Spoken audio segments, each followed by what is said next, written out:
20 000 lieues sous les mers, Jules Verne. Première partie. Chapitre 20.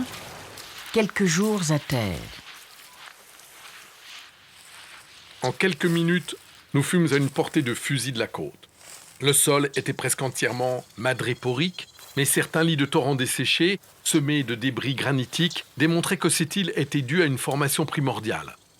Tout l'horizon se cachait derrière un rideau de forêts admirables.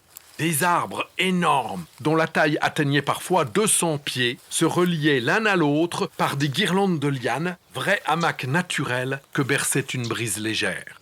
C'étaient des mimosas, des ficus, des casuarinas, des tecs, des hibiscus, des pandanus, des palmiers mélangés à profusion et, sous l'abri de leurs voûtes verdoyantes, au pied de leurs stipes gigantesques, croissaient des orchidées, des légumineuses et des fougères. Mais sans remarquer tous ces beaux échantillons de la flore papouasienne, le Canadien abandonna l'agréable pour l'utile. Il aperçut un cocotier, abattit quelques-uns de ses fruits, les brisa et nous bûmes leur lait. Nous mangeâmes leur amande avec une satisfaction qui protestait contre l'ordinaire du Nautilus. Excellent! Exquis! Et je ne pense pas que votre Nemo s'oppose à ce que nous introduisions une cargaison de coco à son bord. Je ne le crois pas, mais il n'y voudra pas goûter. Tant pis pour lui. Et tant mieux pour nous. Il en restera davantage. Un mot seulement, Maître Land. Le coco est une bonne chose, mais avant de remplir le canot, il me paraît sage de reconnaître si l'île ne produit pas quelques substances non moins utiles. Des légumes frais seraient bien reçus à l'office du Nautilus. Monsieur a raison. Et je propose de réserver 3 places dans notre embarcation. L'une pour les fruits, l'autre pour les légumes, et la 3e pour la venaison, dont je n'ai pas encore entrevu le plus mince échantillon. Conseil, il ne faut désespérer de rien. Continuons donc notre excursion, mais ayons l'œil aux aguets. Quoique l'île paraisse inhabitée, elle pourrait renfermer, cependant, quelques individus qui seraient moins difficiles que nous sur la nature de gibier. Eh bien, Ned. Ma foi, je commence à comprendre les charmes de l'anthropophagie. Ned! Ned! Que dites-vous là? Vous, anthropophage. Mais je ne serai plus en sûreté près de vous, moi qui partage votre cabine. Devrais-je donc me réveiller un jour, à demi dévoré? Ami Conseil, je vous aime beaucoup, mais pas assez pour vous manger sans nécessité. Je ne m'y fie pas. En chasse. Il faut absolument abattre quelques gibiers pour satisfaire ce cannibale. Ou bien, l'un de ces matins, monsieur ne trouvera plus que des morceaux de domestique pour le servir. Tandis que s'échangeaient ces divers propos, nous pénétrions sous les sombres voûtes de la forêt et pendant 2 heures, nous la parcourûmes en tous sens. Le hasard servit à souhait cette recherche de végétaux comestibles et l'un des plus utiles produits des zones tropicales nous fournit un aliment précieux qui manquait à bord. Je veux parler de l'arbre à pain, très abondant dans l'île Guéboroar. Et j'y remarquais principalement cette variété dépourvue de graines qui porte en malais le nom de rima. Ned Land les connaissait bien, ces fruits. Il en avait déjà mangé pendant ses nombreux voyages et il savait préparer leurs substances comestibles. Aussi, leur vue excita-t-elle ses désirs et il n'y put tenir plus longtemps. Monsieur, que je meure si je ne goûte pas un peu de cette pâte de l'arbre à pain.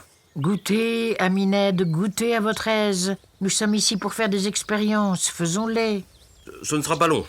Et armé d'une lentille, il alluma un feu de bois mort qui pétilla joyeusement. Vous verrez, monsieur, comme ce pain est bon. Surtout quand on en est privé depuis longtemps. Ce n'est même plus du pain. C'est une pâtisserie délicate. Vous n'en avez jamais mangé, monsieur? Non, Ned. Eh bien, préparez-vous à absorber une chose succulente. Si vous n'y revenez pas, je ne suis plus le roi des harponneurs. Au bout de quelques minutes, la partie des fruits exposés au feu fut complètement charbonnée. À l'intérieur, apparaissait une pâte blanche, sorte de mie tendre, dont la saveur rappelait celle de l'artichaut. Il faut l'avouer, ce pain était excellent et j'en mangeais avec grand plaisir. Malheureusement, une telle pâte ne peut se garder fraîche et il me paraît inutile d'en faire une provision pour le bord. Par exemple, monsieur, vous parlez là comme un naturaliste, mais moi, je vais agir comme un boulanger. Conseil, faites une récolte de ces fruits que nous reprendrons à notre retour. Et comment les préparerez-vous? En fabriquant avec leur pulpe une pâte fermentée qui se gardera indéfiniment et sans se corrompre. Lorsque je voudrais l'employer, je la ferai cuire à la cuisine du bord et malgré sa saveur un peu acide, vous la trouverez excellente. Alors, maître Ned, je vois qu'il ne manque rien à ce pain. Si, monsieur le professeur, il y manque quelques fruits ou tout au moins quelques légumes. Cherchons les fruits et les légumes. Lorsque notre récolte fut terminée, nous nous mîmes en route pour compléter ce dîner terrestre. Conseil observait toujours Ned. Le harponneur marchait en avant et pendant sa promenade à travers la forêt, il glanait d'une main sûre d'excellents fruits qui devaient compléter sa provision. Enfin, il ne vous manque plus rien, ami Ned. Quoi? Vous vous plaignez? Tous ces végétaux ne peuvent constituer un repas. C'est la fin d'un repas, c'est un dessert. Mais le potage, mais le rôti. En effet, Ned nous avait promis des côtelettes qui me semblent fort problématiques. Monsieur, non seulement la chasse n'est pas finie, mais elle n'est même pas commencée. Patience, nous finirons bien par rencontrer quelque animal de plume ou de poil. Et si ce n'est pas en cet endroit, ce sera dans un autre. Et si ce n'est pas aujourd'hui, ce sera demain, car il ne faut pas trop s'éloigner. Je propose même de revenir au canot. Quoi? Déjà? Nous devons être de retour avant la nuit. Mais quelle heure est-il donc? 2 heures, au moins. Comme le temps passe sur ce sol ferme. En route. Nous revînmes donc à travers la forêt et nous étions très satisfaits des résultats de notre chasse. Le joyeux Ned se proposait de revenir le lendemain à cette île enchantée qu'il voulait dépeupler de tous ces quadrupèdes comestibles. Mais il comptait sans les événements. À 6 heures du soir, nous avions regagné la plage. Notre canot était échoué à sa place habituelle. Le Nautilus, semblable à un long écueil, émergeait des flots à 2 milles du rivage. Ned Land, sans plus tarder, s'occupa de la grande affaire du dîner. Enfin, le dîner fut excellent. Et la liqueur fermentée de certaines noix de coco nous mirent en joie. Je crois même que les idées de mes dignes compagnons n'avaient pas toute la netteté désirable. Si nous ne retournions pas ce soir au Nautilus... Si nous n'y retournions jamais? En ce moment, une pierre vint tomber à nos pieds et coupa court à la proposition du harponneur.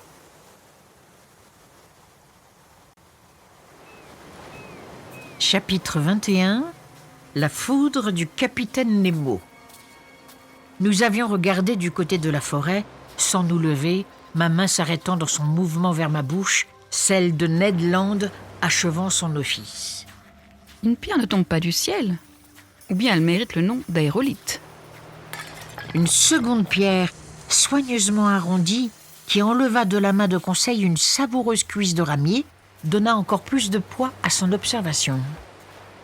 Levés tous les trois, le fusil à l'épaule, nous étions prêts à répondre à toute attaque. Sont-ce des singes? À peu près. Ce sont des sauvages. Au canot! Il fallait en effet battre en retraite, car une vingtaine de naturels, armés d'arcs et de frondes, apparaissaient sur la lisière d'un taillis qui masquait l'horizon de droite à 100 pas à peine. Notre canot était échoué à 10 toises de nous. Les sauvages s'approchaient sans courir, mais ils prodiguaient les démonstrations les plus hostiles. Les pierres et les flèches pleuvaient. Ned Land n'avait pas voulu abandonner ses provisions. Il détalait avec une certaine rapidité. En 2 minutes, nous étions sur la grève. Charger le canot des provisions et des armes, le pousser à la mer, armer les 2 avirons, ce fut l'affaire d'un instant. Nous n'avions pas gagné 2 encablures que 100 sauvages, hurlant et gesticulant, entrèrent dans l'eau jusqu'à la ceinture. Je regardais si leur apparition attirerait sur la plateforme quelques hommes du Nautilus, mais non! L'énorme engin, couché au large, demeurait absolument désert. 20 minutes plus tard, nous montions à bord, les panneaux étaient ouverts. Après avoir amarré le canot, nous rentrâmes à l'intérieur du Nautilus. Je descendis au salon d'où s'échappaient quelques accords. Le capitaine Nemo était là, courbé sur son orgue et plongé dans une extase musicale. « Capitaine! Il ne m'entendit pas. Capitaine !» Il frissonna et se retournant. « C'est vous, monsieur le professeur? Eh bien, avez-vous fait bonne chasse? Avez-vous herborisé avec succès? Oui, capitaine, mais nous avons malheureusement ramené une troupe de bipèdes dont le voisinage me paraît inquiétant. Quel bipède? Des sauvages. Des sauvages. Et vous vous étonnez, monsieur le professeur, qu'ayant mis le pied sur une des terres de ce globe, vous y trouviez des sauvages? Des sauvages? Où n'y en a-t-il pas? Et d'ailleurs, sont-ils pires que les autres, ceux que vous appelez des sauvages? Mais capitaine... Pour mon compte, monsieur, j'en ai rencontré partout. Eh bien, si vous ne voulez pas en recevoir à bord du Nautilus, vous ferez bien de prendre quelques précautions. Tranquillisez-vous, monsieur le professeur. Il n'y a pas là de quoi se préoccuper. Mais ces naturels sont nombreux. Combien en avez-vous compté? 100 au moins. Monsieur Aronnax, quand tous les indigènes de la Papouasie seraient réunis sur cette plage, le Nautilus n'aurait rien à craindre de leurs attaques. Bientôt, il eut oublié ma présence et je remontai sur la plateforme. La nuit était déjà venue, car, sous cette basse latitude, le soleil se couche rapidement et sans crépuscule. Je n'aperçus plus que confusément l'île Gueboroar. Mais des feux nombreux, allumés sur la plage, attestaient que les naturels ne songeaient pas à la quitter. La nuit s'écoula sans mésaventure. Les Papouas s'effrayaient, sans doute, à la seule vue du monstre échoué dans la baie, car les panneaux, restés ouverts, leur eussent offert un accès facile à l'intérieur du Nautilus. À 6 heures du matin, 8 janvier, je remontais sur la plateforme. Les ombres du matin se levaient. L'île montra bientôt, à travers les brumes dissipées, ses plages d'abord, ses sommets ensuite. Les indigènes étaient toujours là, plus nombreux que la veille. 500 ou 600 peut-être. Quelques-uns, profitant de la marée basse, s'étaient avancés sur les têtes de coraux à moins de 2 encablures du Nautilus. Un de ses chefs, assez rapproché du Nautilus, l'examinait avec attention. Ce devait être un mado de haut rang, car il se drapait dans une natte en feuilles de bananier, dentelée sur ses bords et relevée d'éclatantes couleurs. J'aurais pu facilement abattre cet indigène, qui se trouvait à petite portée. Mais je crois qu'il valait mieux attendre des démonstrations véritablement hostiles. Entre Européens et sauvages, il convient que les Européens ripostent et n'attaquent pas. Pendant tout le temps de la marée basse, ces indigènes rôdèrent près du Nautilus, mais ils ne se montrèrent pas bruyants. Je les entendais répéter fréquemment le mot « Assaille » et à leur geste, je compris qu'ils m'invitaient à aller à terre, invitation que je crus devoir décliner. Donc, ce jour-là, le canot ne quitta pas le bord, au grand déplaisir de Maître Land qui ne put compléter ses provisions. Cet adroit Canadien employa son temps à préparer les viandes et farines qu'il avait rapportées de l'île. Quant aux sauvages, ils regagnèrent la terre vers 11 heures du matin, dès que les têtes de corail commencèrent à disparaître sous le flot de la marée montante. Mais je vis leur nombre s'accroître considérablement sur la plage. Il était probable qu'ils venaient des îles voisines ou de la Papouasie proprement dite. Cependant, je n'avais pas aperçu une seule pirogue indigène. J'appelai donc Conseil qui m'apporta une petite drague légère, à peu près semblable à celles qui servent à pêcher les huîtres. Et ces sauvages, n'en déplaise à monsieur, ils ne me semblent pas très méchants. Ce sont pourtant des anthropophages, mon garçon. On peut être anthropophage et brave homme, comme on peut être gourmand et honnête. L'un n'exclut pas l'autre. Bon, au Conseil, je t'accorde que ce sont d'honnêtes anthropophages et qu'ils dévorent honnêtement leurs prisonniers. Cependant, comme je ne tiens pas à être dévoré, même honnêtement, je me tiendrai sur mes gardes, car le commandant du Nautilus ne paraît prendre aucune précaution. Et maintenant, à l'ouvrage. Pendant 2 heures, notre pêche fut activement conduite, mais sans rapporter aucune rareté. La drague s'emplissait d'oreilles de Midas, de harpes, de mélanie et particulièrement des plus beaux marteaux que j'eusse vus jusqu'à ce jour. Nous prîmes aussi quelques holoturies, des huîtres perlières et une douzaine de petites tortues qui furent réservées pour l'office du bord. Mais au moment où je m'y attendais le moins, je mis la main sur une merveille. Je devrais dire sur une difformité naturelle très rare à rencontrer.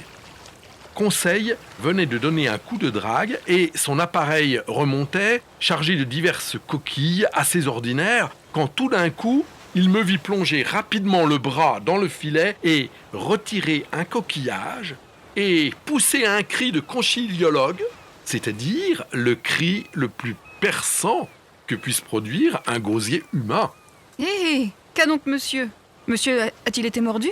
Non, mon garçon, et cependant j'eusse volontiers payé d'un doigt ma découverte. Quelle découverte? Cette coquille, dis-je en montrant l'objet de mon triomphe. C'est tout simplement une olive porphyre, genre olive, ordre des pecnibranches, classe des gastéropodes, embranchement des mollusques.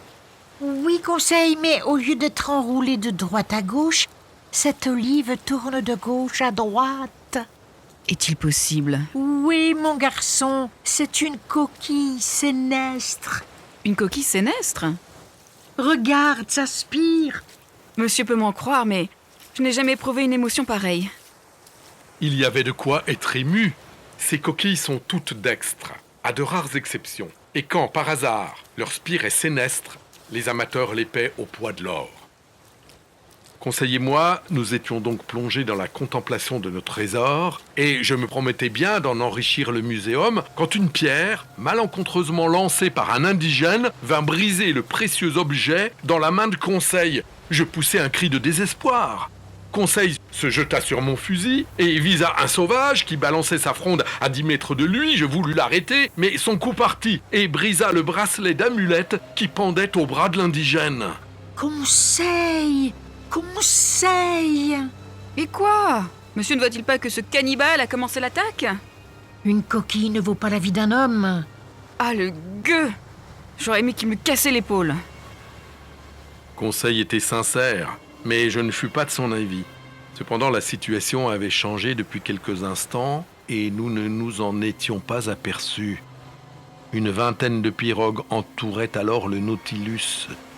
Ces pirogues, creusées dans des troncs d'arbres longues, étroites, bien combinées pour la marche, s'équilibraient au moyen d'un double balancier en bambou qui flottait à la surface de l'eau. Elles étaient manœuvrées par d'adroits pagayeurs à demi nus, et je ne les vis pas s'avancer sans inquiétude. En ce moment, les pirogues s'approchèrent plus près du Nautilus et une nuée de flèches s'abattit sur lui. Diable! Il grêle. Et peut-être une grêle empoisonnée? Il faut prévenir le capitaine Nemo. Je descendis au salon. Je n'y trouvais personne. Je me hasardai à frapper à la porte qui s'ouvrait sur la chambre du capitaine. Entrez. J'entrai. Je vous dérange? En effet, monsieur Aronnax. Mais je pense que vous avez eu des raisons sérieuses de me voir. Très sérieuse. Les pirogues des naturels nous entourent et, dans quelques minutes, nous serons certainement assaillis par plusieurs centaines de sauvages. Ah, ils sont venus avec leurs pirogues. Oui, monsieur. Eh bien, monsieur, il suffit de fermer les panneaux. Précisément. Et je venais vous dire... Rien n'est plus facile. Pressant un bouton électrique, il transmit un ordre au poste de l'équipage. Voilà qui est fait, monsieur. Le canot est en place et les panneaux sont fermés. Vous ne craignez pas, j'imagine, que ces messieurs défoncent des murailles que les boulets de votre frégate n'ont pu entamer. Non, capitaine, mais il existe encore un danger. Lequel, monsieur? C'est que demain, à pareille heure, il faudra rouvrir les panneaux pour renouveler l'air du Nautilus. Sans contredit, monsieur, puisque notre bâtiment respire à la manière des cétacés. Or, si à ce moment les Papouas occupent la plateforme, je ne vois pas comment vous pourrez les empêcher d'entrer. Alors, monsieur, vous supposez qu'ils monteront à bord? J'en suis certain. Eh bien, monsieur, qu'ils montent. Je ne vois aucune raison pour les en empêcher. Au fond, ce sont de pauvres diables, ces Papouas. Et je ne veux pas que ma visite à l'île Gueboroar coûte la vie d'un seul de ces malheureux. Cela dit, j'allais me retirer, mais le capitaine Nemo me retint et m'invita à m'asseoir près de lui. Il me questionna avec intérêt sur nos excursions à terre, sur nos chasses, et n'eut pas l'air de comprendre ce besoin de viande qui passionnait le Canadien. Puis la conversation effleura divers sujets, Et sans être plus communicatif, le capitaine Nemo se montra plus aimable. Je restais seul, je me couchais, mais je dormis assez mal. J'entendais le bruit des sauvages qui piétinaient sur la plateforme en poussant des cris assourdissants. La nuit se passa ainsi, et sans que l'équipage sortît de son inertie habituelle. À 6 heures du matin, je me levai. Les panneaux n'avaient pas été ouverts. L'air ne fut donc pas renouvelé à l'intérieur, mais les réservoirs, chargés à toute occurrence, fonctionnèrent à propos et lancèrent quelques mètres cubes d'oxygène dans l'atmosphère appauvrie du Nautilus. Je travaillais dans ma chambre jusqu'à midi, sans avoir vu, même un instant, le capitaine Nemo.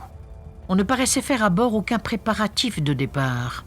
J'attendis quelque temps encore, puis je me rendis au grand salon. La pendule marquait 2h30. Dans 10 minutes, le flot devait avoir atteint son maximum de hauteur et si le capitaine Nemo n'avait point fait une promesse téméraire, le Nautilus serait immédiatement dégagé. Sinon bien des mois se passeraient avant qu'il pût quitter son lit de corail. Cependant, quelques tressaillements avant-coureurs se firent bientôt sentir dans la coque du bateau. J'entendis grincer sur son bordage les aspérités calcaires du fond corallien. À 2h35, le capitaine Nemo parut dans le salon. « Nous allons partir. Ah ! J'ai donné l'ordre d'ouvrir les panneaux. Et les Papouas ? Les Papouas? Ne vont-ils pas pénétrer à l'intérieur du Nautilus ? Et comment? En franchissant les panneaux que vous aurez fait ouvrir. Monsieur Aronnax, on n'entre pas ainsi par les panneaux du Nautilus, même quand ils sont ouverts. Je regardais le capitaine. Vous ne comprenez pas? Aucunement. Eh bien, venez et vous verrez. Je me dirigeai vers l'escalier central. Là, Ned Land et Conseil, très intrigués, regardaient quelques hommes de l'équipage qui ouvraient les panneaux tandis que des cris de rage et d'épouvantables vociférations résonnaient au dehors. Les mantelets furent rabattus extérieurement.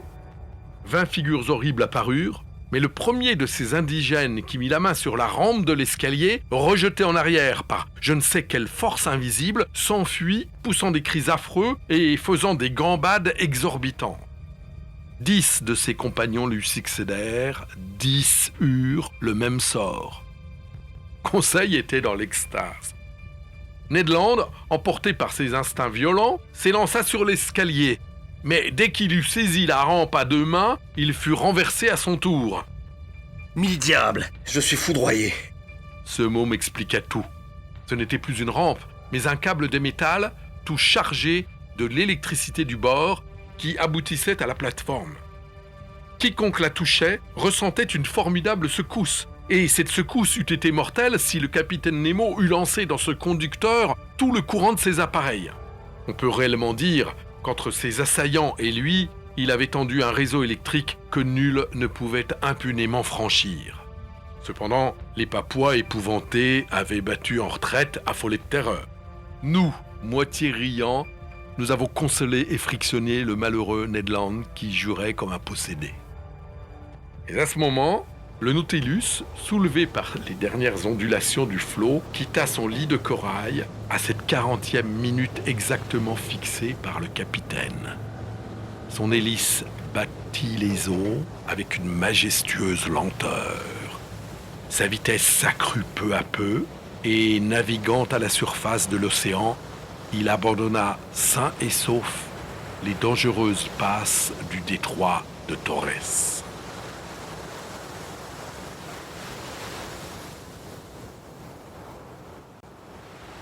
Chapitre 22. Aegri Somnia. Le 14 janvier, nous étions au-delà de toute terre. La vitesse du Nautilus fut singulièrement ralentie et très capricieux dans ses allures. Tantôt il nageait au milieu des eaux et tantôt il flottait à leur surface. Pendant cette période du voyage, le capitaine Nemo fit d'intéressantes expériences sur les diverses températures de la mer à des couches différentes. Le Nautilus atteignit successivement des profondeurs de 3, 4, 5, 7, 9 et 10 000 mètres. Et le résultat définitif de ces expériences fut que la mer présentait une température permanente de 4,5 degrés à une profondeur de 1000 mètres sous toutes les latitudes. Le 16 janvier, le Nautilus parut s'endormir à quelques mètres seulement au-dessous de la surface des flots. Ses appareils électriques ne fonctionnaient pas et son hélice, immobile, le laissait errer au gré des courants. Je supposais que l'équipage s'occupait de réparations intérieures nécessitées par la violence des mouvements mécaniques de la machine. Je descendis au salon et j'en rapportais une excellente longue vue dont je me servais ordinairement. Puis, l'appuyant sur la cage du fanal qui formait saillie à l'avant de la plateforme, je me disposais à parcourir toute la ligne du ciel et de la mer. Mais mon œil ne s'était pas encore appliqué à l'oculaire que l'instrument me fut vivement arraché des mains. Je me retournai. Le capitaine Nemo était devant moi, mais je ne le reconnus pas. Sa physionomie était transfigurée. Son œil, brillant d'un feu sombre, se dérobait sous son sourcil froncé. Ses dents se découvraient à demi, son corps raide, ses poings fermés, sa tête retirée entre les épaules témoignait de la haine violente que respirait toute sa personne. Il ne bougeait pas. Ma lunette tombée de sa main avait roulé à ses pieds. Venais-je donc, sans le vouloir, de provoquer cette attitude de colère ? S'imaginait-il cet incompréhensible personnage que j'avais surpris quelque secret interdit aux hôtes du Nautilus ? Non, cette haine, je n'en étais pas l'objet, car il ne me regardait pas, et son œil restait obstinément fixé sur l'impénétrable point de l'horizon. Enfin, le capitaine Nemo redevint maître de lui. Sa physionomie, profondément altérée, reprit son calme habituel. Il adressa à son second quelques mots en langue étrangère, puis il se retourna vers moi. « Monsieur Aronnax, je réclame de vous l'observation de l'un des engagements qui vous lie à moi. De quoi s'agit-il, capitaine ? Il faut vous laisser enfermer, vos compagnons et vous, jusqu'au moment où je jugerai convenable de vous rendre la liberté. » Vous êtes le maître ? Mais puis-je vous adresser une question ? Aucune, monsieur. Sur ce mot, je n'avais pas à discuter, mais à obéir, puisque toute résistance eût été impossible. Je descendis à la cabine qu'occupaient Ned Land et Conseil, et je leur fis part de la détermination du capitaine. Je laisse à penser comment cette communication fut reçue par le Canadien. D'ailleurs, le temps manqua à toute explication. 4 hommes de l'équipage attendaient à la porte et ils nous conduisirent à cette cellule où nous avions passé notre première nuit à bord du Nautilus. Ned Land voulut réclamer, mais la porte se ferma sur lui pour toute réponse. Monsieur me dira-t-il ce que cela signifie ? Je racontai à mes compagnons ce qui s'était passé. Ils furent aussi étonnés que moi, mais aussi peu avancés. Cependant, j'étais plongé dans un abîme de réflexion et l'étrange appréhension de la physionomie du capitaine Nemo ne quittait pas ma pensée. J'étais incapable d'accoupler 2 idées logiques et je me perdais dans les plus absurdes hypothèses quand je fus tiré de ma contention d'esprit par ces paroles de Ned Land. « Tiens, le déjeuner est servi. » En effet, la table était préparée. Il était évident que le capitaine Nemo avait donné cet ordre en même temps qu'il faisait hâter la marche du Nautilus. Monsieur me permettra-t-il de lui faire une recommandation ? Oui, mon garçon. Eh bien, que monsieur déjeune. C'est prudent, car nous ne savons ce qui peut arriver. Tu as raison, Conseil. Malheureusement, on ne nous a donné que le menu du bord. Ami Ned, que diriez-vous donc si le déjeuner avait manqué totalement ? Cette raison coupa net aux récriminations du harponneur. Nous nous mîmes à table, le repas se fit assez silencieusement, je mangeai peu, Conseil se força, toujours par prudence, et Ned Land, quoi qu'il en eût, ne perdit pas un coup de dent. Puis, le déjeuner terminé, chacun de nous s'accota dans son coin. Ned Land ne tarda pas à s'endormir et ce qui m'étonna, Conseil se laissa aller aussi à un lourd assoupissement. Je me demandais ce qui avait pu provoquer chez lui cet impérieux besoin de sommeil, quand je sentis mon cerveau s'imprégner d'une épaisse torpeur. Mes yeux, que je voulais tenir ouverts, se fermèrent malgré moi. Évidemment, des substances soporifiques avaient été mêlées aux aliments que nous venions de prendre. Ce n'était donc pas assez de la prison pour nous dérober les projets du capitaine Nemo. Il fallait encore le sommeil. Je voulus résister au sommeil. Ce fut impossible. Ma respiration s'affaiblit. Je sentis un froid mortel glacer mes membres alourdis et comme paralysés mes paupières. Véritables calottes de plomb tombèrent sur mes yeux, je ne pus les soulever. Un sommeil morbide, plein d'hallucinations, s'empara de tout mon être Puis les visions disparurent et me laissèrent dans un complet anéantissement. Chapitre 23. Le royaume du corail. Le lendemain, je me réveillai la tête singulièrement dégagée. À ma grande surprise, j'étais dans ma chambre. Je songeais alors à quitter ma chambre. Était-ce encore une fois libre ou prisonnier? Libre entièrement. J'ouvrais la porte, je pris par les coursives, je montais l'escalier central. Les panneaux, fermés la veille, étaient ouverts. J'arrivais sur la plateforme. Ned Land et Conseil m'y attendaient. Je les interrogeais. Ils ne savaient rien. Endormis d'un sommeil pesant qui ne leur laissait aucun souvenir, ils avaient été très surpris de se retrouver dans leur cabine. Quant au Nautilus, il nous parut tranquille et mystérieux comme toujours. Il flottait à la surface des flots sous une allure modérée. Rien ne semblait changer à bord. Vers 2 heures, j'étais au salon, occupé à classer mes notes, lorsque le capitaine ouvrit la porte et parut. Je le saluai. Il me rendit un salut presque imperceptible, sans m'adresser la parole. Je me remis à mon travail, espérant qu'il me donnerait peut-être des explications sur les événements qui avaient marqué la nuit précédente. Il n'en fit rien. Je le regardais. Sa figure me parut fatiguée. Ses yeux rougis n'avaient pas été rafraîchis par le sommeil. Sa physionomie exprimait une tristesse profonde, un réel chagrin. Il allait et venait, s'asseyait et se relevait, prenait un livre au hasard, l'abandonnait aussitôt, consultait ses instruments sans prendre ses notes habituelles et semblait ne pouvoir tenir un instant en place. Enfin, il vint vers moi et me dit « Êtes-vous médecin, monsieur Aronnax ?» Je m'attendais si peu à cette demande que je le regardais quelque temps sans répondre. « Êtes-vous médecin ? Plusieurs de vos collègues ont fait leurs études de médecine, Gratiolet, Moquin-Tendon et autres. » En effet, je suis docteur et interne des hôpitaux. J'ai pratiqué pendant plusieurs années avant d'entrer au muséum. Bien, monsieur. Ma réponse avait évidemment satisfait le capitaine Nemo. Mais ne sachant où il en voulait venir, j'attendis de nouvelles questions, me réservant de répondre suivant les circonstances. Monsieur Aronnax, consentiriez-vous à donner vos soins à l'un de mes hommes ? Vous avez un malade ? Oui. Je suis prêt à vous suivre. Venez. J'avouerai que mon cœur battait. Je ne sais pourquoi je voyais une certaine connexité entre cette maladie d'un homme de l'équipage et les événements de la veille, et ce mystère me préoccupait au moins autant que le malade. Le capitaine Nemo me conduisit à l'arrière du Nautilus et me fit entrer dans une cabine située près du poste des matelots. Là, sur le lit, reposait un homme d'une 40aine d'années, à figure énergique, vrai type de l'anglo-saxon. Je me penchai sur lui. Ce n'était pas seulement un malade, c'était un blessé.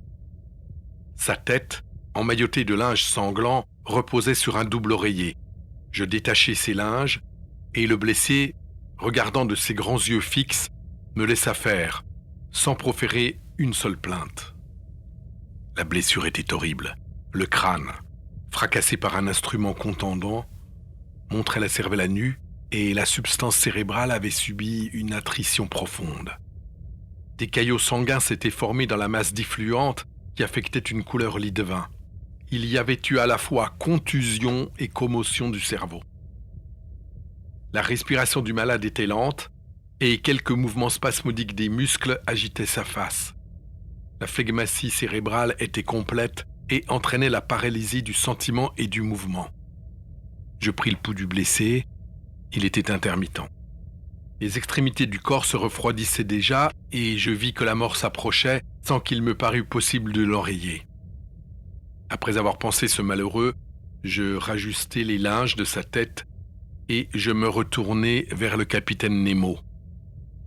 D'où vient cette blessure ? Qu'importe. Un choc du Nautilus a brisé un des leviers de la machine qui a frappé cet homme. Mais votre avis sur son état ? J'hésita à me prononcer. Vous pouvez parler. Cet homme n'entend pas le français. Je regardai une dernière fois le blessé, puis je répondis. Cet homme sera mort dans 2 heures. Rien ne peut le sauver. Rien. La main du capitaine Nemo se crispa et quelques larmes glissèrent de ses yeux que je ne croyais pas faits pour pleurer. Pendant quelques instants, j'observais encore ce mourant dont la vie se retirait peu à peu. Sa pâleur s'accroissait encore sous l'éclat électrique qui baignait son lit de mort. Je regardais sa tête intelligente sillonnée de rides prématurées que le malheur, la misère peut-être, avait creusé depuis longtemps. Je cherchais à surprendre le secret de sa vie dans les dernières paroles échappées à ses lèvres. Vous pouvez vous retirer, monsieur Aronnax. Je laissai le capitaine dans la cabine du mourant et je regagnai ma chambre, très ému de cette scène. Pendant toute la journée, je fus agité de sinistres pressentiments. La nuit, je dormis mal et, entre mes songes fréquemment interrompus, je crus entendre des soupirs lointains et comme une psalmodie funèbre. Était-ce la prière des morts, murmurée dans cette langue que je ne savais comprendre? Le lendemain matin, je montai sur le pont. Le capitaine Nemo m'y avait précédé. Dès qu'il m'aperçut, il vint à moi. « Monsieur le professeur, vous conviendrait-il de faire aujourd'hui une excursion sous-marine? Avec mes compagnons? Si ça leur plaît. Nous sommes à vos ordres, capitaine. Veuillez donc aller revêtir vos scaphandres. » Du mourant ou du mort, il ne fut pas question. Je rejoignis Ned Land et Conseil. Je leur fis connaître la proposition du capitaine Nemo. Conseil s'empressa d'accepter et, cette fois, le Canadien se montra très disposé à nous suivre. Il était 8 heures du matin. À 8h30, nous étions vêtus pour cette nouvelle promenade et munis de 2 appareils d'éclairage et de respiration.